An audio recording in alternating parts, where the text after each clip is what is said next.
The Mixed Mornings and More podcast with Steph. Now available daily. Good morning, world. Hello, and welcome to Thursday, November 9th, 2023. I've been awake for nearly an hour longer than normal. When you work this early and you have an extra spot in your driveway, you're kind of the perfect person to give someone a ride to the airport for that 4:30 check-in time. The funny thing is, before the time change last weekend, I would have gotten up at that time anyway. And that's what I'll tell myself when I hit my time for a third coffee wall. I used to say I have a face that people want to talk to. Like before phones became people's go-to in a line, I was their distraction from the long wait. That girl looks like she wants a conversation. The weather, dinner, weekend plans, nothing is ever off limits when you have a conversation face. And I guess I also have a face that looks like I want to dance. It seems not to matter what type of event I'm at. If there's live music, there's always someone trying to pull me up on the dance floor. And I don't think I look sad or like I just wish someone would dance with me. But I do wonder after they see my moves if they think, this girl's feet don't agree with her face. I should have pulled up a different unsuspecting face. Are you an advent calendar person? I love doors with chocolate behind them. It's so fun. And I haven't really dabbled in any of the other options yet. I did buy my husband a Tia Day advent calendar last year, but not until it was about 5 days till Christmas and very on sale. It seems like a new thing comes out every year to put behind those little cardboard doors, though. And the doors get bigger and bigger. For instance, there are ones that have puzzle pieces in them, and by the time you're done, you have a Christmas puzzle or a different craft each day, nail polishes, makeup, liquor. But with the adultness of the countdown comes the high price tag. The Bay has a self-care one. Apparently, the contents are valued at over $1,600, but you can get it for $249. I still feel like that's a lot to count down to Christmas. Like it kind of feels like something you have to ask someone very close to you for Christmas. Am I alone in this? My phone is full. I deleted 900 photos, but as soon as I take another video, I'm sure it's going to decide that that video was 900 photos worth of space, and I'll be back to sitting on my couch, selecting and trashing, and then emptying the deleted album. I guess I'm wondering, do you pay for storage? I'm trying to find a solution for this because my phone is only 2.5 years old and still works great. The battery life is good, there's no glitches, the screen is still intact. I don't need a new phone. But then what do I do with a phone that can't take pictures? What's the point of it? Calling someone? I've considered getting one of those phone cleaning apps. They advertise to me all the time. But then I've been reading reviews and consumer reports, and it seems a lot of them just take up more space on your phone and do nothing. Or worse, you could actually give malware permission to infect your phone, which, let's be honest, is filled with your entire life, not just in photo form, but also in emails and texts and, I don't know, banking apps. Have you ever loved someone's outfit in a TV show and thought, I wonder where they got that? I want it. I will say I've dreamed of Hilary Swank's plaid dress in P.S. I Love You since I saw it back in 2007. Pockets and a flared skirt? Come on. Well, a new feature is being rolled out for people who like to watch a reality show called Below Deck. You'll be able to browse products on screen during ad breaks, and then you can scan a QR code to complete your transaction on your phone. The company behind this is called Must Shop TV, and they use AI to identify items that appear in shows, and then they find identical or similar products to promote to watchers. Wow. I'm now wondering if I can tell the robot my budget, like find me shoes like that for $30, please.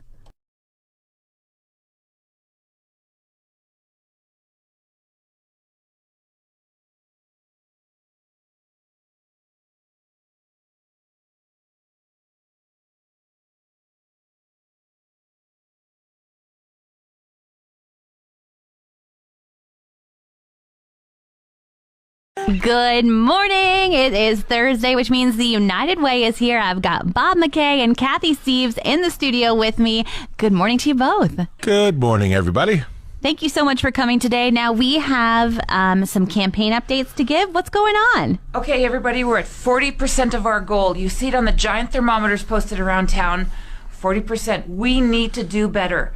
1 in 4 of our very own Fort McMurrayans and regional residents uses the services that are funded by the United Way. It could be you. It could be your neighbor. It could be your child. We really need to pump up here. We understand times are tough. Things are uncertain, but that's the way the world is rolling these days. We just have to keep doing our part to make our little corner of the world a better place for everybody, and that's by donating to United Way. It's so easy to do.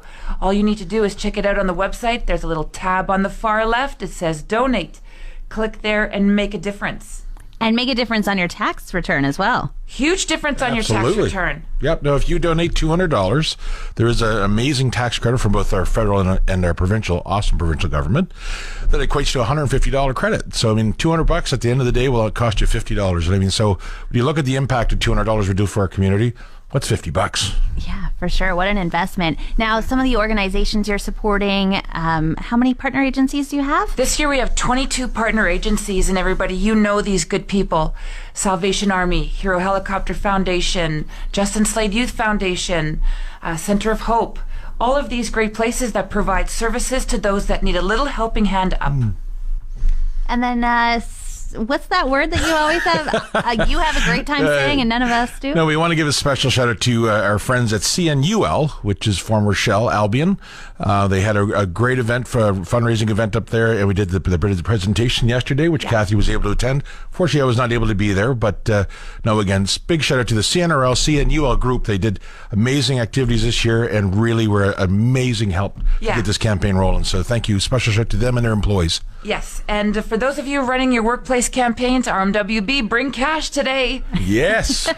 And only a few weeks left of the campaign, right? So we really got to get going. Let's go, everybody. It's time to kick in and show your local love. Perfect. Thank you so much, Cathy and Bob. Coming back next Thursday. Give us another update. Absolutely.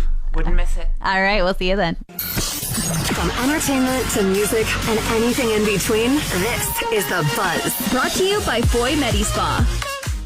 Inside Out, the Pixar movie all about emotions that made adults in theaters everywhere cry, released a trailer for Inside Out 2. Seems the lead character is now 13 and a new emotion is coming to hang out in Master Control. Who made the console orange? Do I look orange? I didn't touch it. Orange is not my color. Not me. Hello? Oh my gosh, I'm anxiety. Where can I put my stuff? A new emotion. Wow. Oh, I'm sorry. We wanted to make such a good first impression. What do you mean we? The first movie made so many people feel seen, and I have to imagine this next one will be even more poignant. Hate having to wait till next summer to see it, though. And a bunch of dudes are getting an ego boost. Not only did people name Patrick Dempsey as the sexiest man alive for 2023, readers also picked Trevor Noah as the sexiest funny man, Taylor Lautner as the sexiest podcast host, and Ryan Gosling as the sexiest Ken. Oh, and they even had a category for TikTok stars and the sexiest grandpa, who, by the way, is former James Bond Pierce Brosnan. Want more of today's show? Download the Mixed Mornings and More podcast. Now available every weekday.